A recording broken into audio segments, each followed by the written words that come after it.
A ver si este es. ¿Lo miran ahí, patojos?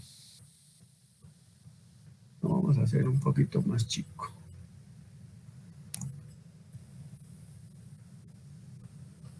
Ahí está. Bueno, combatiendo el riesgo cardiovascular. ¿Se recuerdan cuando hablábamos de prevención primaria y prevención secundaria? ¿Sí? Bueno, todavía no he terminado de calificar sus exámenes. Mañana lo voy a hacer después de que evalúe a Dimael y a Jennifer, Paola. Tranquilos, muchachos. Bueno, Carlita, hacernos un pequeño resumen así de 2-3 segundos, 2-3 líneas, de qué es la prevención primaria del riesgo cardiovascular. Vamos a ver si todos estamos en la misma sintonía. Bueno, la prevención primaria se tiene en aquellos pacientes que tienen factores de riesgo, pero no tienen como una enfermedad establecida. En cambio, la prevención secundaria se hace en pacientes que ya tienen una enfermedad establecida y se hace como un tratamiento y seguimiento. De acuerdo, perfecto, eso es. Son aquellos de la primaria, son aquellos pacientes que tienen factores de riesgo, pero que no han presentado infartos, eventos vasculares cerebrales, falla renal, etcétera. Y la prevención secundaria, como bien dice aquí, es tras un evento debe iniciarse desde el momento del ingreso focalizada en el paciente y su entorno. ¿A qué se refiere eso, Jennifer, Paola? Que la prevención secundaria debe de ser enfocada en el paciente y en su entorno.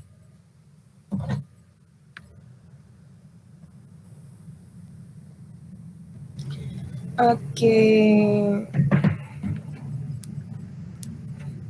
que pretende más o menos como que reducir a que aparezcan nuevos episodios o que tenga como una recaída en este caso. ¿Recaída de qué? Del episodio que se trate, ¿como cuál? Por ejemplo, como está hablando de los riesgos cardiovasculares, podría ser que tenga algún infarto otra vez.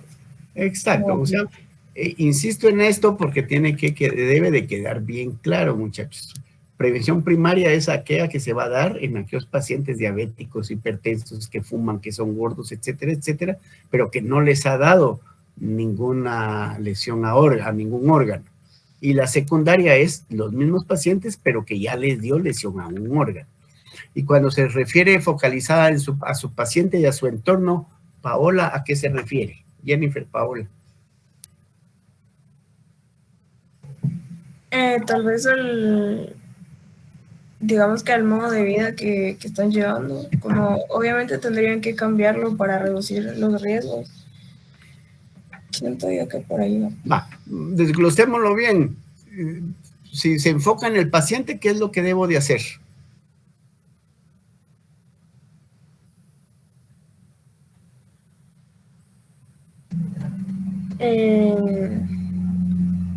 El tratamiento que se le va a dejar dependiendo de qué es lo que tiene.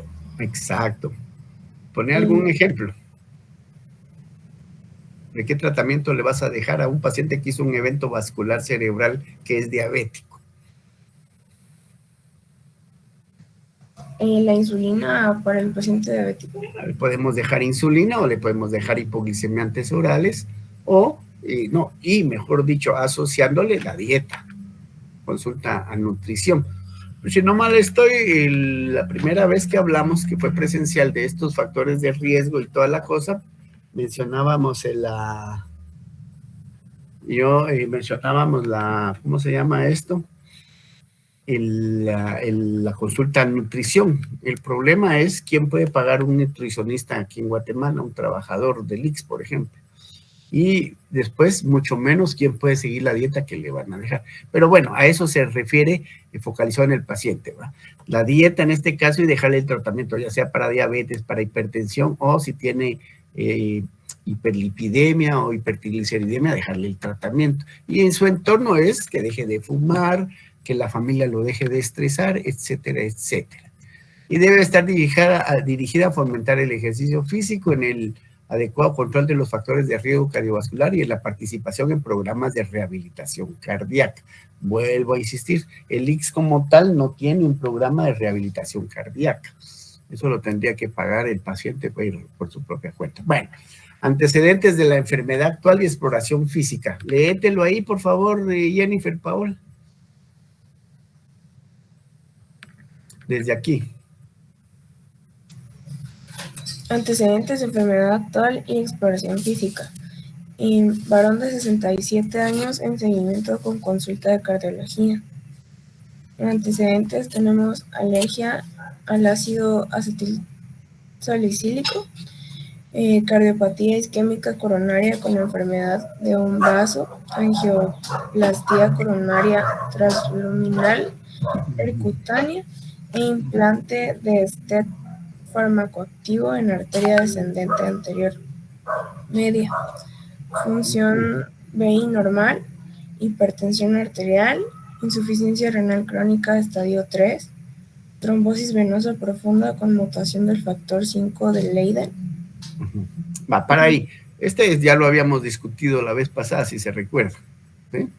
Cuando tiene el riesgo cardiovascular, pensé que era nuevo el caso. Ah, sí, ya lo habíamos visto esto. Espérese, se me saltó este. No era este. ¿Cómo disminuir el riesgo? Este es.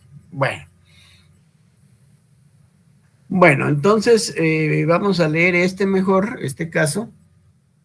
¿Cómo disminuir el riesgo residual lipídico?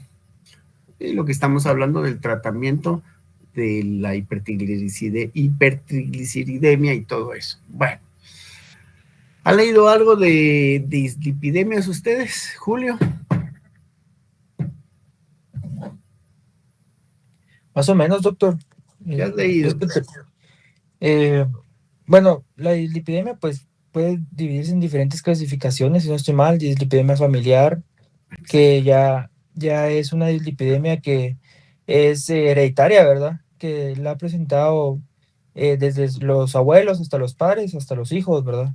Si no es, y hay un montón de clasificaciones de dislipidemia. En sí, en general, la dislipidemia es cuando es un aumento del colesterol, ¿verdad? O de los triglicéridos. O sí, más que todo el colesterol del LDL y una disminución del HDL, que es parte de los criterios de síndrome metabólico, ¿verdad? La dislipidemia. Ya lo mencionó Julio. Vamos a ver Lindenberg. ¿Has leído algo vos sobre dislipidemia? Los grados de dislipidemia que existen. O mejor dicho, no los grados, los tipos de dislipidemia que existen. Hay varios, en la dislipidemia influyen factores ambientales, factores genéticos y hereditarios. ¿Cuáles son los tipos? ¿O has leído algo al respecto, Lindenberg? Solo recordaba nada más que era el colesterol bajo. No, ahí solo estamos hablando de los dolores. Y la dislipidemia no es colesterol bajo, ¿verdad?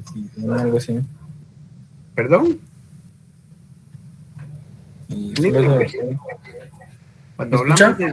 Cuando hablamos de dislipidemia nos referimos regularmente a hipercolesterolemia e hipertrigliceridemia. El LDL elevado y el bajo, el HDL, que es el protector. Bueno, realmente son 5 tipos, 1, 2, 3, 4 y 5, y va a depender ahí el gen que va a estar afectado, ¿de acuerdo? Cabalmente como dijo Julio. Y el más frecuente es epidemia familiar tipo 3, que se manifiesta por hipertrigliceridemia principalmente, ¿verdad? Lo que se eleva ahí son los triglicéridos. Y entonces dice aquí, mujer joven con enfermedad coronaria muy lejos del objetivo del control lipídico. Antecedentes de enfermedad actual y exploración física. Mujer de 49 años controlada en cardiología desde el ingreso en el 2015, con antecedentes familiares, padre con infarto a los 52 años y madre con cardiopatía isquémica a partir de los 70 años. ¿Se recuerda cuando hablábamos de los riesgos cardiovasculares? Los antecedentes hereditarios tienen un papel muy importante. Y aquí la jovencita, mejor dicho, la mujer de 49 años, que ya no es jovencita, tiene riesgo por ambos padres. Cuando hablamos de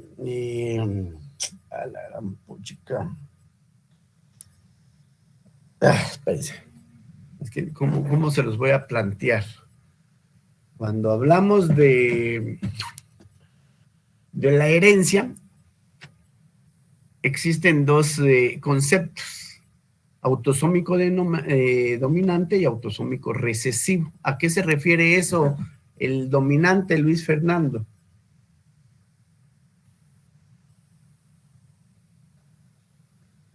Como dice doctor, solo que no tengo buena señal. Me había sacado hace un momento. Cuando hablamos de autosómico recesivo y autosómico dominante, te pregunto, ¿qué es un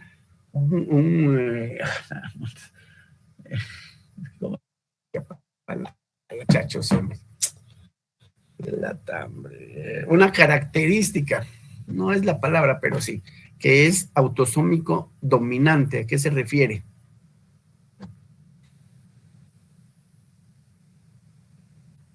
No sé si es cuando determina lo que son los patrones genéticos de la herencia, perdona. Sí, a eso se refiere. Pero ¿a qué se refiere dominante?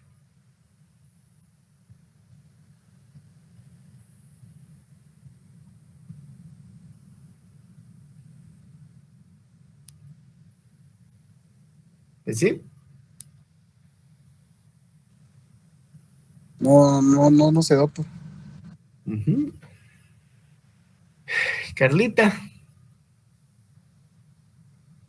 Dominante es que ambos padres poseen el gen y tienen 50% probabilidad los hijos de padecer la enfermedad, y recesivo cuando tienen el 25% de padecerla. O sea que cuando es dominante, lo que dijo Carlita, cualquiera de los dos se lo puede heredar, porque los dos lo tienen. Y cuando es recesivo, necesita que los dos padres le hereden ese gen que va a producir el determinado patrón que decía Luis Fernando, que a puro tubo tienen que llegar los dos. En cambio, en el autosómico dominante, solo con uno que llegue es más que suficiente. Bueno, dice que los padres, el padre infartado, la madre cardiopatía isquémica, bueno, los dos tienen cardiopatía isquémica, sin alergias conocidas, sin hábitos tóxicos, no es hipertensa ni diabetes mellitus, pero que estaba diagnosticada en 2015 con un peso de 85 kilogramos y una talla de 165 centímetros, que supone un índice de masa corporal de 31 kilogramos por metro cuadrado.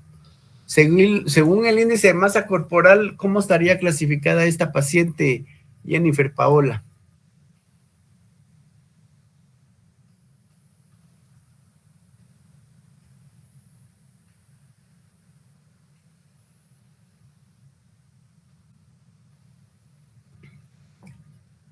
Jennifer, ahí te dan el dato. Pesa 85 kilogramos y mide 1.65 y tiene un índice de masa corporal de 31 kilogramos por metro cuadrado.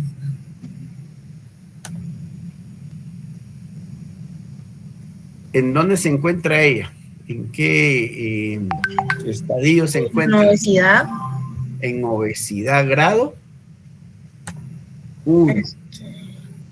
¿Sí? Recordate que sobrepeso es entre 25 y 30. ¿Estamos de acuerdo todos ahí? Bueno. Hipercolesterolemia diagnosticada en ingreso en 2015 de 271 el colesterol con triglicéridos de 184. Colesterol unido a las proteínas de alta densidad de 36 miligramos por decilitro está en el límite bajo porque es de 35 a 45, ¿no? Y el colesterol unido a lipoproteínas de baja densidad en 198. Esto ya lo calculan ellos como algo anormal, ¿verdad? Ya está alto. Y sin tratamientos previos a dicho ingreso. Antecedentes cardiológicos: ingresó en junio del 2015 por infarto. Aquí ingresó, le falta la tilde en la O, ¿verdad, muchachos? Porque es tiempo pasado. En junio del 2015 por infarto agudo del miocardio con elevación del segmento ST, o sea, infarto agudo del miocardio con elevación del segmento ST de localización lateral. Vamos a ver si se nos quedó algo de lo que dijo Carlita con el electrocardiograma. Cuando hablamos del síndrome coronario agudo, se divide en dos tipos. Lindenberg, ¿cuáles son?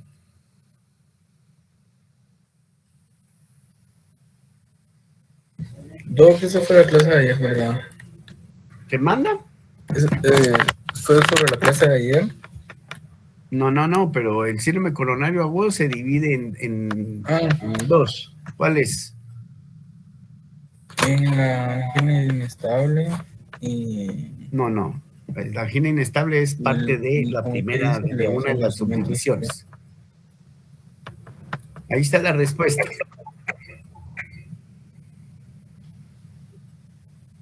¿Me escuchabas? No. ¿Perdón? ¿Me había escuchado? No te escuché hasta ahorita otra vez. Es que tenés un feedback ahí, como que tenés un radio o alguna cosa abierta. Es que le había mencionado que era angina inestable y sin Sí. elevación del segmento ST. Pero no se divide así. La angina inestable entra dentro de las que esas. Pero ¿cómo se divide el Lindenberg, el síndrome coronario agudo? Entonces no sé. Julio, ¿Mande, doctor? ¿cómo se clasifica el síndrome coronario agudo? Con elevación del segmento ST y sin elevación del segmento ST. Ahí está, mira, Lindenberg. Infarto o miocardio con elevación del ST, pero el síndrome coronario agudo se divide con elevación del segmento ST y sin elevación del ST. Y esos dos los dividís como un infarto o miocardio o como una angina, las dos cosas.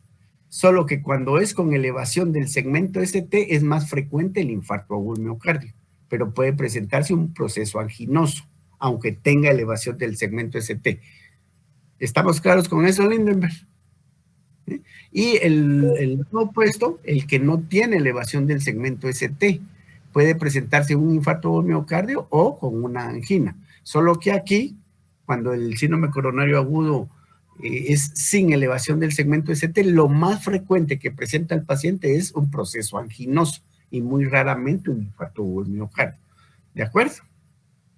A eso es a lo que se refiere. Y cuando hablamos de localización lateral, decís que no estuviste en la clase de ayer. Stephanie, tú sí estuviste. ¿En qué derivaciones vamos a ver eso? En la lesión lateral.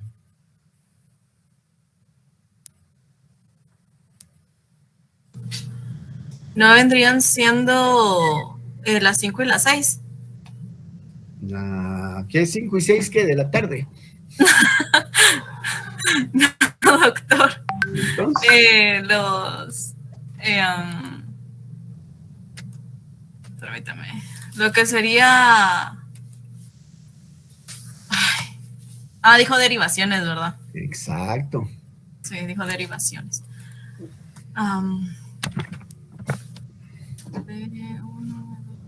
No serían... No, porque de 1 y de 2 es de frente del septo.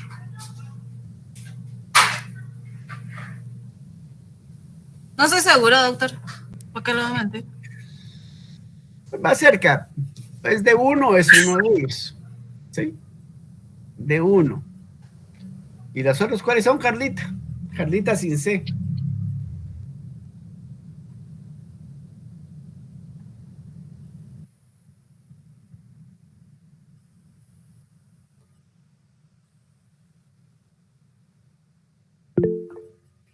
Pues sí, Carlita.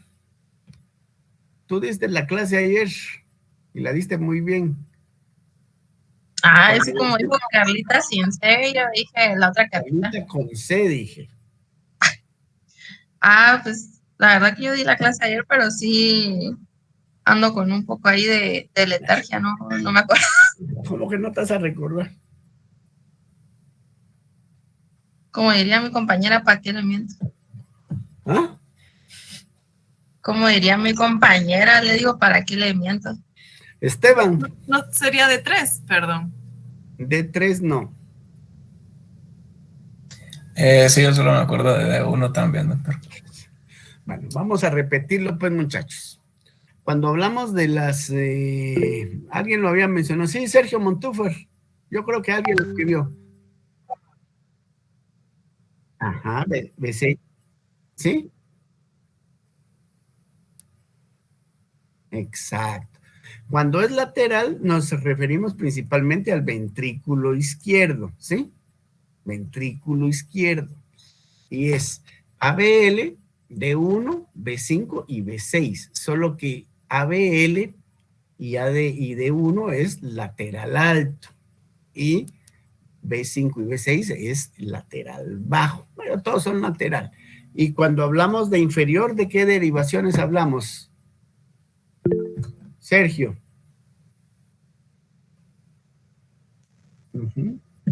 ABF, muy bien. Cuando hablamos de septal, B2 y anterior, las que quedan, B4, B3 y B4. Eso lo deben de tener presente todo el tiempo, de aquí hasta que terminen su práctica hospitalaria. Y si deciden ser internistas, hasta que terminen su práctica de su especialización de médicos internistas. Y si deciden ser cardiólogos, hasta que se mueran, ¿verdad? Eso no se les debe olvidar nunca. Y recuerden lo que les he dicho, esta clasificación de acuerdo a caras o paredes, ya no se llaman caras, ahora se llaman paredes. Estas ahora existe por segmentos, que es un poco más específico. Bueno, la cosa es que le hicieron un cateterismo cardíaco que mostró enfermedad coronaria de un vaso, afortunadamente, con oclusión trombótica de primera diagonal. Ahí es lo que les digo, cuando ya la descendente anterior, que es la que deriva de la coronaria izquierda, empieza a tirar sus ramas, y una de ellas es la diagonal, la primera diagonal, sobre la que se realiza intervención coronaria percutánea, con un stent farmacoactiva y estenosis intermedia en arteria descendente anterior medio. Bueno, estas son ya cosas que no nos interesan, estos datos. Cuando hablamos de un stent farmacoactivo, ¿se recuerdan a qué se refiere? Que se los mencioné.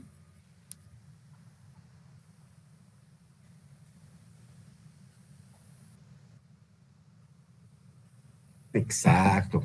Que tienen un agente como tracolimus, que es un inmunomodulador y que lo que va a hacer es que disminuye la reacción inflamatoria, o se supone. A veces se le llamamos stent medicados. El problema con esto es que no es el 100% que te va a proteger del proceso inflamatorio. Recuérdense que es un cuerpo extraño el que está metido ahí. Bueno. Después dice que en el ecocardiograma se aprecia asinesia en segmento medio y apical del septo anterior y cara anterior. ¿Qué es asinesia? Sí, Stephanie. Solo veo que haces así. Que si es que no tiene movimiento. Exacto, asin y sinesia movimiento. O sea, ¿y eso qué nos está indicando, Stephanie? Que no hay movimiento.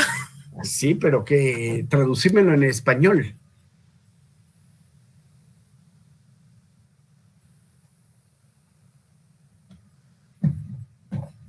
Que posiblemente sea una... Sí, Julio. No sé, doctor, pero ¿no puede ser como un shock cardiogénico o algo así? No sé. No, es que no hay movimiento o no hay contracción en esa área. Que es una parte donde no hay contracciones, porque posiblemente ya no hay viabilidad miocárdica. Y para eso se hace el ecoestrés o un cateterismo cardíaco. ¿Ya? Que se ríen, patojas. Bueno, entonces siguió el programa de rehabilitación cardíaca hasta noviembre del 2015, controlada en consulta actualmente en cardiología, en tratamiento con ácido acetilsalicílico, 100 miligramos por día, suspendió el ticagrelor. ¿Qué es el ticagrelor?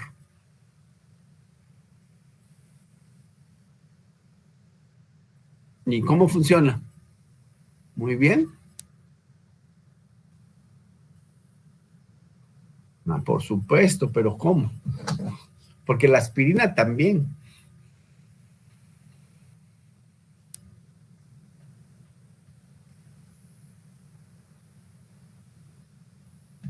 Inhibiendo las glicoproteínas 3B2A de las plaquetas. No les dije que fueran a leer la membrana plaquetaria, pues, muchachos. Bueno, Entonces suspendió el ticagrelor, no sé por qué no les ponen nombres más fáciles a los medicamentos.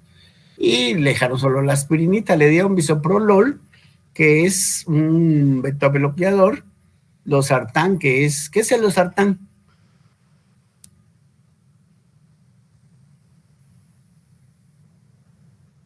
No. Es un yeca. Es un hipertensivo. Claro, es un antihipertensivo, pero ¿de qué tipo? El bisoprolol también. ¿Ah? Es un yecas. No, no es un yeca. El losartán no es un yeca. El bisoprolol es un Ara-2, Perdón, es que hablaron al mismo tiempo. Stephanie, ¿qué fue lo que dijiste? Yo dije que el dicho de bisoprolol es un beta bloqueante. Exacto. Carlita, con C. Un ARA2. Un cara no, es un ARA2. Es que se me fue la C por ahí. Entonces es un antagonista de los receptores de angiotensina. Y presentó tos con ramipril. ¿Qué es el ramipril, Julio? Ese sí es un yecas. ¿Vos qué decir, Lindenberg? ¿Qué es el ramipril? Sí, ¿qué es un yeca? Es un inhibidor de la enzima convertidora de angiotensina. ¿Y por qué pueden dar todos estos inhibidores de la angiotensina? De la angiotensina 2. ¿Por qué dan tos? Bueno, hay varias teorías, muchachos, porque activan la bradicinina, activan las prostaglandinas y eso produce tos y eso hace que el paciente descontinúe el tratamiento. Y por supuesto que le dieron la atorvastatina. La atorvastatina es un hipolipemiante que lo que hace es que inhibe la enzima hidroximetilglutaril transferasa, la hidroximetilglutaril transferasa A, que es una enzima intermediaria en el proceso del metabolismo o síntesis del colesterol, ¿de acuerdo? Estos medicamentos como la atorvastatina, el Crestor, rosuvastatina, deben de utilizarse con mucho cuidado y estarles haciendo controles hepáticos, porque su metabolismo es hepático. Bueno, vamos a ver, la paciente dice, le hicieron sus exámenes, el colesterol LDL estaba en 160, ya disminuyó un poquito, pero muy por encima del objetivo. Antes me decían que el LDL debería de estar abajo de 100, algunos llegaron a decir abajo de 70, pero entre 70 y 100 es un objetivo, ¿de acuerdo? Y vamos a ver, refiere en agosto del 2017, refiere molestia retroesternal que describe como ardor sin relación con los esfuerzos, aunque comenta que tiene peor tolerancia al ejercicio físico. ¿Eso cómo lo podríamos interpretar, Lindenberg? Que dice que tiene ardor retroesternal relacionada con los esfuerzos, pero que tiene mala tolerancia al ejercicio. Decime. ¿Ahí qué podría ser? No sé, Doc. Pues ya lo dijiste al principio. ¿Cuáles son las características de una angina?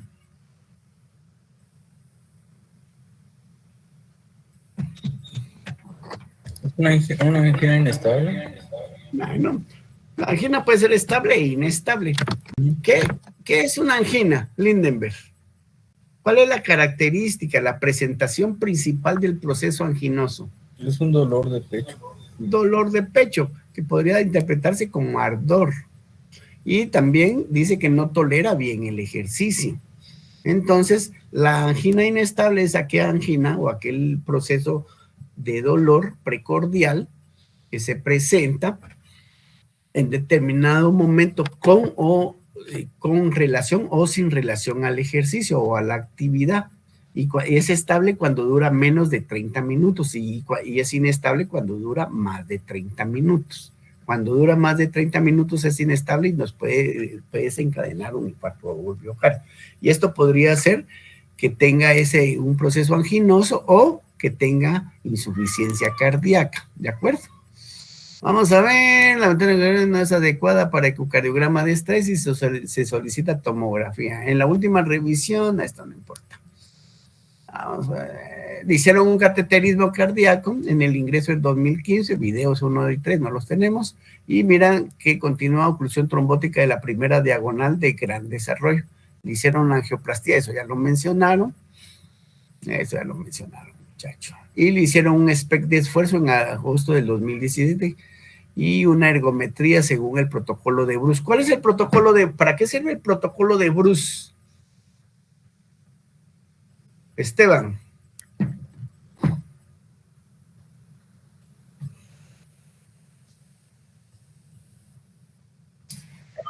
No sé, doctor. La verdad es que no lo había escuchado antes, pero por ser protocolo me suena como un manejo. Exacto. El protocolo de Bruce no es más que poner al paciente en una caminadora y es una prueba de esfuerzo. Ponen a caminar al paciente durante 7 minutos, más o menos, 7, 15 minutos, y van elevando la caminadora, la van inclinando, hacen un electrocardiograma al principio y se lo van a un ecocardiograma, cuando digo al principio, no quiere decir que la banda esté caminando, que esté funcionando, sino que quiero decir que se lo hacen en reposo o un basal. Y de ahí le conectan todos los aparatitos, los electrodos, y lo ponen a caminar y en la banda. Y le van elevando, le van inclinando la misma y van aumentando ¿cómo se llama esto, muchachos? La gran puchica, hombre. La fricción, aumentan la velocidad, la fuerza y la inclinación. Y entonces van viendo los cambios electrocardiográficos que se van presentando. Y en base a eso ya dicen, bueno, este paciente tiene una prueba de esfuerzo positiva para cardiopatía isquémica. Ya casi no se usa porque usan más que todo el ecoestrés. Y dice ergometría según protocolo de Bruce, y tenía una basal frecuencia cardíaca de 68 latidos por minuto con una presión de 122/85, suspendida a los 6:30 minutos por alcanzar objetivos. Y los objetivos es la frecuencia cardíaca, que es más que todo el 220 menos el peso, y eso nos va a dar la frecuencia cardíaca que se espera que se alcance con la prueba de esfuerzo. Si el paciente no alcanza ese máximo de frecuencia cardíaca de restar 220 menos el peso, pónganle que yo peso 80 kilos. 220 menos 80, ¿cuánto sería, muchachos? Como 140, ¿va? Sí, 140. Bueno, entonces, si yo no alcanzo 140 latidos por minuto al final de la prueba, lo más seguro es que la prueba va a ser negativa, siempre y cuando no haya cambios electrocardiográficos. Pero si yo alcanzo 140 latidos por minuto a los 3, 4 minutos, quiere decir que tengo una condición física mala, no adecuada, y que al mismo tiempo pueden haber cambios electrocardiográficos. En ese momento se debe tener la prueba de esfuerzo, porque ya alcancé mi frecuencia máxima esperada, 220 menos el peso, y se suspendió a los 130 porque se alcanzó el objetivo. Y entonces aquí le dan el porcentaje, que es el 90%, y que subió la presión, pero no presentó angina, pero a disnea en el máximo esfuerzo, sin cambios en el electrocardiograma. Esto quiere decir que el condicionamiento físico está malo, pero afortunadamente no desarrolló isquemia miocárdica durante la prueba. En las imágenes topográficas del posesfuerzo se observa un defecto grave de la perfusión anteroapical fijo, sin reperfusión en las imágenes de reposo, o sea que no mejoraba. Y la función sistólica del ventrículo izquierdo con un 56% con hipocinesia anterior, que ya lo habíamos dicho.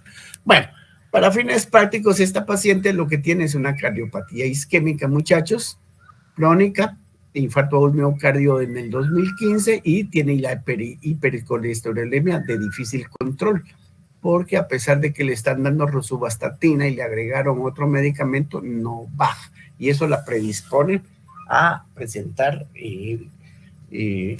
eventos vasculares como infarto del miocardio, eventos como evento cerebral vascular o daño renal. Bueno, muchachos, vamos a pararla ahí. ¿Algo que quieran agregar?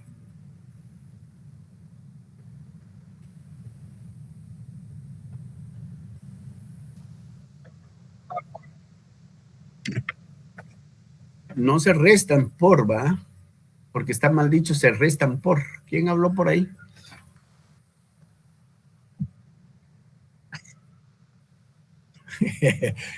Bueno, mire, muchachos, perdonen que sea quisquilloso con eso. Ahorita te respondo, Sergio.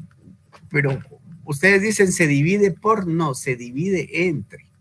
Se multiplica por. Bueno, lo que pasa es que somos de generaciones muy diferentes. Pero hay que tratar de hablar lo más apropiadamente que se dice, porque si me decís se resta por, no, se restan de, es en kilos. La respuesta es en kilos, ¿oíste? La respuesta es en kilos. 220 es una constante menos el peso en kilogramos, y eso nos va a dar la frecuencia cardíaca máxima. Que debe ser, ahí pusieron el 90%, pero debe ser el 80%. El 80% de la frecuencia cardíaca máxima esperada. O sea que yo debería de tener 220 menos 80, que es mi peso en kilogramos, debería tener la frecuencia máxima esperada de 140. A 140 yo le saco el 80%, es como 120 más o menos. ¿De acuerdo? ¿Alguna otra pregunta? ¿Quedó claro, Sergio? ¿Alguna otra pregunta? No se inhiban por cuando yo los corrija ahí cuestiones puramente semánticas, muchachos, y ortográficas. No se chiveen. ¿Preguntas? ¿Algo que quieran agregar? Bueno, como ya lo vamos a terminar, quiero que vayan a leer, pero que lo lean ahorita, que le den una media hora de lectura al metabolismo de los lípidos, que se los vengo insistiendo desde el principio. Que vayan a leer cómo se forma el colesterol, cómo se forman los triglicéridos, cómo actúan los ciprofibratos, cómo actúan los fibratos, cómo actúa el ácido nicotínico, por ejemplo, para bajar el colesterol, cómo actúan las estatinas, que es inhibiendo esta enzima que se llama la hidroximetilglutaril coenzima A, ese es el nombre correcto. ¿De acuerdo? Bueno, muchachos, nos vemos entonces mañana a las 7 de la mañana con Dimael y con 7:30 con Jennifer Paola, allá arriba en el segundo nivel, y a las 5 de la tarde pues tenemos presentación de antiarrítmicos, ¿de acuerdo? Y el viernes el examen. Pasen feliz tarde, pues se cuidan.